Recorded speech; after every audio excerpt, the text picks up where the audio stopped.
While I was at Yeshiva University, I was privileged to be in the Kollel for 2.5 years, and the Rosh Kollel, the head of the Kollel at that time, was Rav Aaron Lichtenstein, who was the son-in-law of Rabbi Soloveitchik. And just this morning before davening, I saw the sad news that he had passed away in Israel. Rav Lichtenstein was also Dr. Aaron Lichtenstein, a PhD from Harvard University in English literature, and he was following in the tradition of the Soloveitchik family of the highest level of Torah learning and of secular learning. He left Yeshiva University, where no doubt he would have become the titular head of the yeshiva after the passing of his father-in-law, to move with his family to Israel, to Yeshivat Har Etzion, where he, together with Rav Amital, were joint Rosh Yeshiva, and after the passing of Rav Amital, he became the sole Rosh Yeshiva.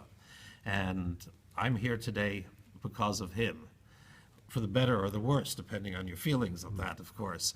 And that is because on a Friday night, he spoke in the yeshiva, and he said to us that we, students of the yeshiva, had received many, many years of Jewish education thanks to the Jewish community that supported the institutions, the yeshivas, the schools, everything where we learn.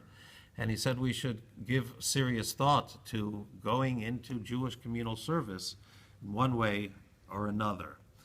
And it hit me, and I asked him afterwards, but I said, being a synagogue rabbi, you know, your success in being a synagogue rabbi is when you get people too frum for your shul, and then they move away from you because you've gotten them so frum that they can't stay with you anymore. And he said, absolutely not. He said, because the things that you do, you don't know the results of it. You can say one word, you can say one thing, and you don't know how it affects someone in one way or another in something that may not come out for who knows how much time. So he said one thing, and I guess I'm here because of that one thing that he said at that time, and in his memory to keep that thought in mind of how one thing a person says can do so much good, as he did masterfully for many, many years at Yeshiva University in New York and Yeshivat Har Etzion in the land of Israel. Tei nishmasa tzro b'tzra chaim.